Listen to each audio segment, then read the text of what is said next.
হরে কৃষ্ণ। জয় নিতাই, জয় গৌর। সকলেই ভালো আছেন, অবশ্যই ভালো থাকবেন, সুস্থ থাকবেন, প্রত্যেকটা একাদশী দেখতে থাকবেন।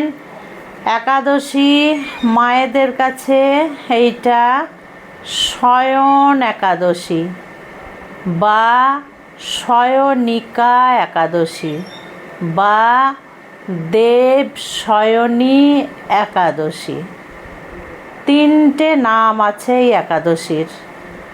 শয়ন একাদশীটা সাধারণত সবাই বলে থাকে, এখানে দেব শয়নী একাদশীও বলা হয়, কারণ এই দিন থেকে ভগবান সহ সমস্ত দেবদেবীরা শয়নে যান। একমাত্র এই 4 মাস এই তৃণলোকের দায় দায়িত্বভার পালন করেন ভোলেনাথ। তো বলবেন, ভোলেনাথ কি শয়নে যায় না? না, ভোলেনাথ এই দায় দায়িত্ব পালন করেন। তাছাড়া সকলে মিলে শয়নে যান। গোবিন্দ আমার শয়নে যান এবং ভোলেনাথের উপরে এই জগৎ সংসারের দায় দায়িত্ব সঁপে দিয়ে উনি যান। তো 8ই শ্রাবণ, 25শে জুলাই শনিবার এই শয়ন একাদশী পড়েছে। এবার একই দিনে মনে হয় এই একাদশী একই দিনে পড়েছে, পারণ পরের দিন অর্থাৎ রবিবার 5টা থেকে 9টা বেজে 30 মিনিট পর্যন্ত পারণের সময়। 5টা থেকে 9:30 পর্যন্ত পারণের সময়।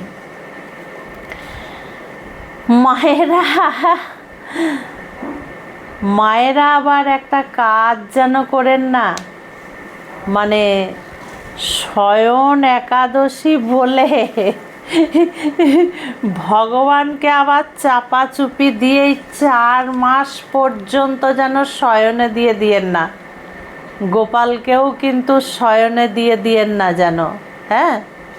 কারণ আমার গোবিন্দর কোটি কোটি রূপ।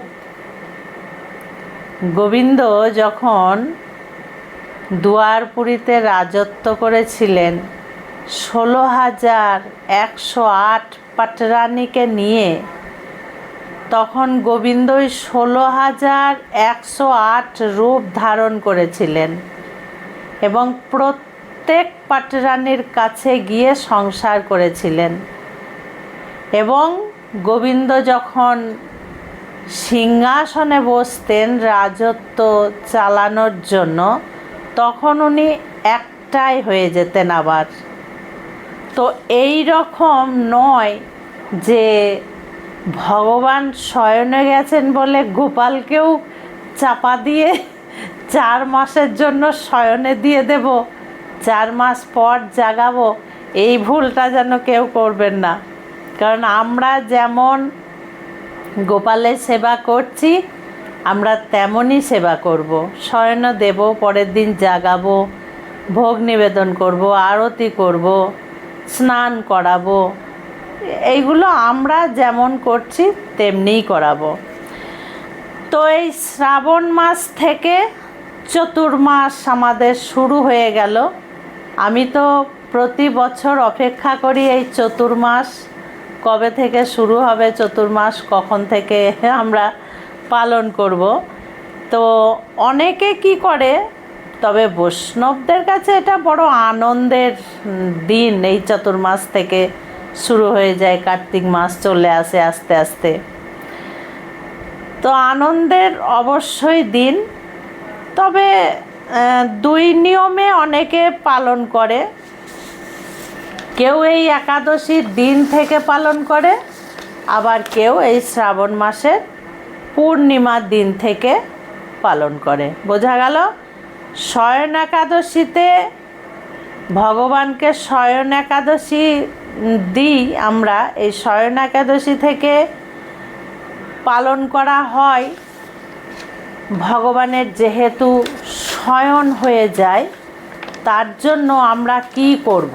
আমরা এই সময় বেশি করে নাম জপ করব, আমরা এই সময় গীতা ভাগবত পাঠ করব, আমরা এই সময় গোবিন্দর পছন্দের জিনিস রান্না করে গোবিন্দকে সেবা দেব।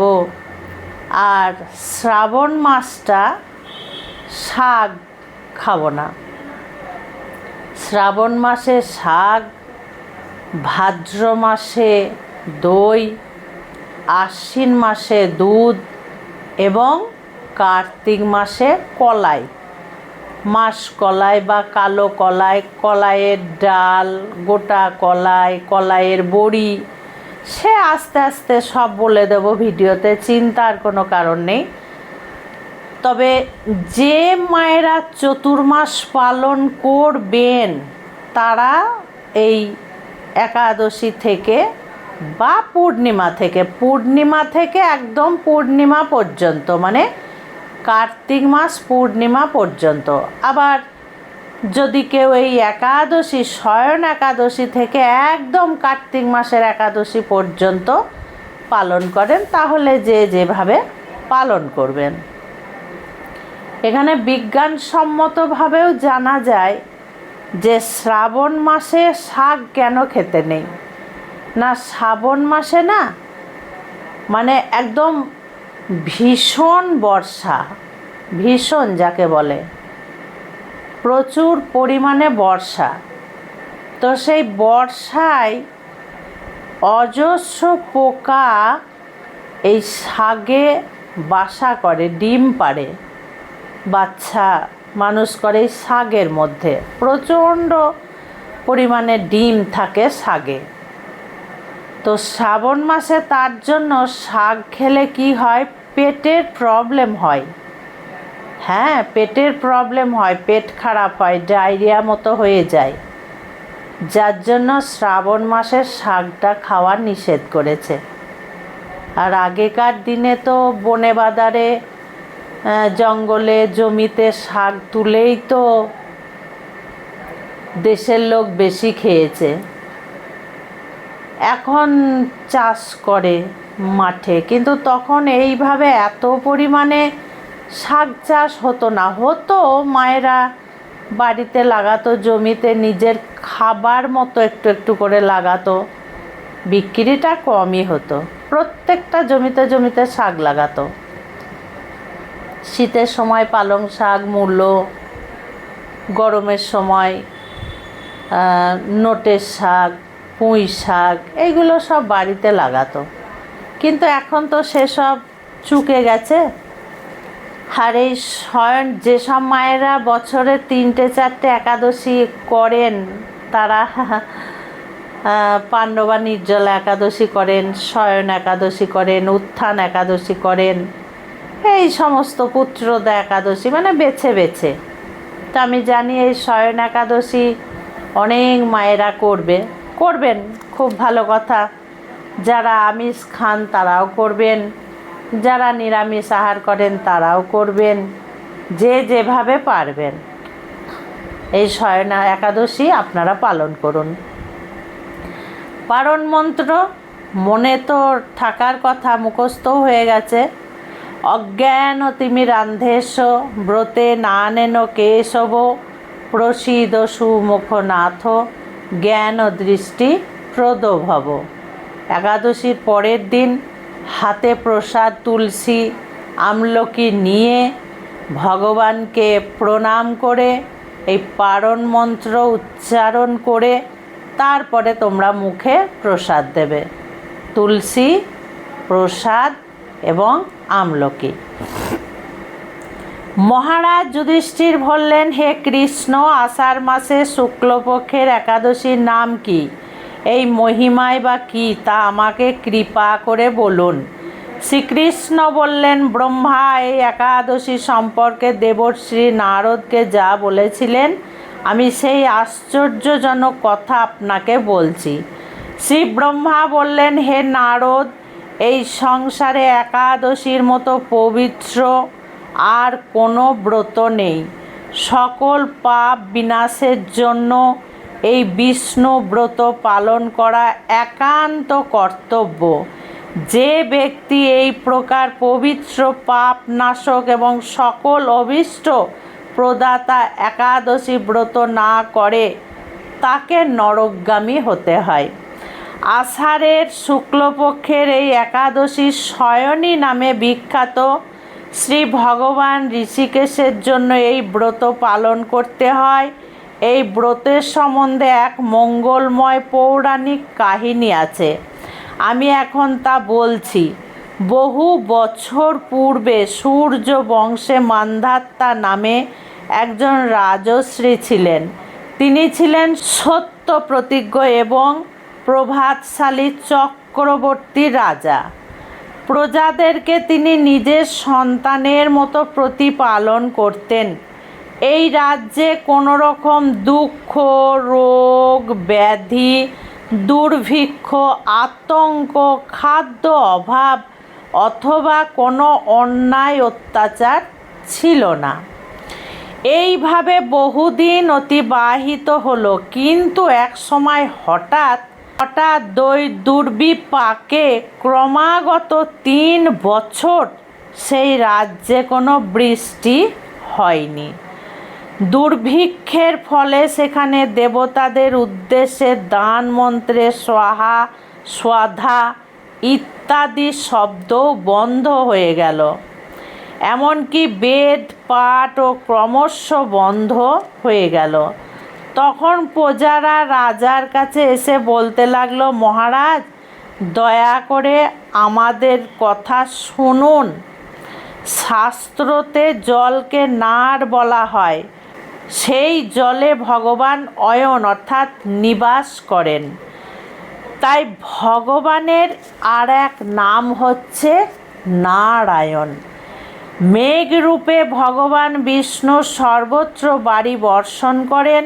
সেই বৃষ্টি থেকে অন্ন এবং অন্ন খেয়ে প্রজাগণ জীবন ধারণ করেন। এখন সেই অন্নের অভাবে প্রজারা ক্ষয়প্রাপ্ত হচ্ছে। অতএব হে মহারাজ, আপনি এমন কোনো উপায় অবলম্বন করুন যাতে আপনার রাজ্যে শান্তি এবং কল্যাণ সাধন হয়। রাজা মান্ধাত্তা বললেন, তোমরা ঠিক কথাই বলেছ। অন্ন থেকে প্রজার উদ্ভব, অন্ন থেকেই প্রজার পালন। তাই অন্নের অভাবে প্রজারা বিনষ্ট হয়, আবার রাজার দোষেও রাজ্য নষ্ট হয়। আমি নিজের বুদ্ধিতে আমার নিজের কোনো দোষ খুঁজে পাচ্ছি না, তবুও প্রজাদের কল্যাণের জন্য আমি আপ্রাণ চেষ্টা করব। তারপর রাজা ব্রহ্মাকে প্রণাম করে সৈন্যসহ বনে গমন করলেন। সেখানে প্রধান প্রধান ঋষিদের আশ্রমে ভ্রমণ করলেন। এইভাবে একদিন তিনি ব্রহ্মার পুত্র মহা তেজস্বী অঙ্গিরা ঋষির সাক্ষাৎ লাভ করলেন। তাকে দর্শন মাত্রই রাজা মহা আনন্দে ঋষির চরণ বন্দনা করলেন। মুনিবর তাকে আশীর্বাদ ও কুশল প্রশ্ন জিজ্ঞাসা করলেন। রাজা তখন তার বনে আগমনের কারণ সবিস্তারে ঋষির কাছে জানালেন। ঋষি অঙ্গিরা কিছু সময় ধ্যানস্থ থাকার পর বলতে লাগলেন, হে রাজন, এটি সত্য যুগ। এই যুগে সকল লোক বেদপরায়ণ এবং ব্রাহ্মণ ছাড়া অন্য কেউ তপস্যা করতে পারে না। এই যুগেই সত্য যুগে। এই নিয়ম থাকার সত্ত্বেও এক শূদ্র এই রাজ্যে তপস্যা করছে। তার এই অকাজের জন্যই রাজ্যে এই দুর্দশা। তাই তাকে হত্যা করলে সকল দোষ দূর হবে। রাজা বললেন, হে মুনিবর, তপস্যাকারী নিরপরাধ ব্যক্তিকে আমি কিভাবে বধ করব? আমার পক্ষে সহজ সাধ্য অন্য কোনো উপায় থাকলে আপনি তা দয়া করে আমাকে বলুন। তদন্তরে মহিষী অঙ্গিরা বললেন, আপনি আষাঢ় মাসে শুক্লপক্ষের শয়নী নামে প্রসিদ্ধা একাদশী ব্রত পালন করুন। এই ব্রতের প্রভাবে নিশ্চয় রাজ্যে বৃষ্টি হবে। এই একাদশী সর্বসিদ্ধি দাত্রী এবং সর্ব উপদ্রব নাশকারিণী। হে রাজন, প্রজা ও পরিবারবর্গ সহ আপনি এই ব্রত পালন করুন। মুনিবরের কথা শুনে রাজা নিজের প্রাসাদে ফিরে এলেন। আষাঢ় মাস উপস্থিত হলে রাজ্যের সকল প্রজা সঙ্গে নিয়ে রাজা একসাথে এই একাদশী ব্রতের অনুষ্ঠান পালন করলেন। ব্রত প্রভাবে প্রচুর বৃষ্টিপাত হলো। কিছুকালের মধ্যেই অন্নাভাব দূর হলো। ভগবান ঋষিকেশের কৃপায় প্রজাগণ সুখী হলো। এই কারণে সুখ ও মুক্তি প্রদানকারী এই উত্তম ব্রত পালন করা সকলেরই অবশ্যই কর্তব্য। ভবিষ্যৎ পুরাণে যুধিষ্ঠির শ্রীকৃষ্ণ তথা নারদ ব্রহ্মা সংবাদ রূপে এই একাদশীর মাহাত্ম্য কথা বর্ণিত হয়েছে। এই যে আমি পাঠ করলাম, এতে আমার সন্তানেরা কি বুঝলে? কারণ কিছু কিছু মাস, কিছু কিছু কাল, কিছু কিছু জিনিস, কিছু কিছু বিষয় সব নিয়মের মধ্যে বাঁধা থাকে। সত্য যুগ, সেই যুগে শুধু ঋষিমণি এবং ব্রাহ্মণেরা তপস্যা করতেন, পুজো পাঠ করতেন, বেদ উচ্চারণ করতেন। কিন্তু শূদ্র যারা, তাদের এই কার্য করার অধিকার তখন ছিল না, এই নিয়ম তখন ছিল না। তখন কোনো শূদ্র এই সমস্ত পুণ্যের কাজ করতে পারত না। তার জন্য এক শূদ্র, দেখুন, এক শূদ্র কিন্তু তপস্যা করছিল। সেই অন্যায়ের ফলে রাজ্যে এই হাহাকার দেখা দিয়েছিল, কারণ বৃষ্টি হচ্ছিল না। প্রজারা ভীষণ কষ্ট পাচ্ছিলেন এবং কোনো যজ্ঞ অনুষ্ঠান সব কিছু বন্ধ হয়ে গেছিল। তাহলে একটা কথা আপনারা চিন্তা করুন তো, 3টে যুগ যে আমরা পার করে এসেছি, সবচেয়ে শ্রেষ্ঠ যুগ হচ্ছে এই কলিযুগ। এখানে উঁচু নিচু, ব্রাহ্মণ বৈষ্ণব, শূদ্র মুচি মেথর কোনো ভেদাভেদ নেই। সকলে মিলে মন্ত্র উচ্চারণ করতে পারেন, গীতা ভাগবত পাঠ করতে পারেন, ব্রাহ্মণের পাশে গিয়ে আসন পেতে বসে হরিনাম শ্রবণ করতে পারেন, গীতা ভাগবত পাঠ শ্রবণ করতে পারেন এবং যে কোনো মন্ত্র অনুষ্ঠানে আপনারা অংশগ্রহণ করতে পারেন বা যজ্ঞ অনুষ্ঠানেও আপনারা অংশগ্রহণ করতে পারেন। এই কলিযুগে কোনো জাতি, কোনো নিয়ম, কোনো বিষয় কিচ্ছু বাধা ধরা নেই। সকলে মিলে আপনারা নাম করতে পারেন, হরিনাম করতে পারেন। আর 8 থেকে 80, মুচি থেকে মেথর, ব্রাহ্মণ থেকে বৈষ্ণব, সকলে মিলে একাদশী ব্রত নির্দ্বিধায় পালন করতে পারেন।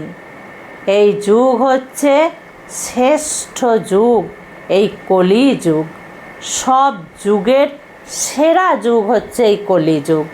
এই কলিযুগে আমাদের জন্ম হয়েছে, আমরা ধন্য, আমরা ধন্য, আমরা ধন্য। আমাদেরকে উদ্ধার আমরা নিজেরাই এই কলিযুগের নামের মাধ্যমেই করব।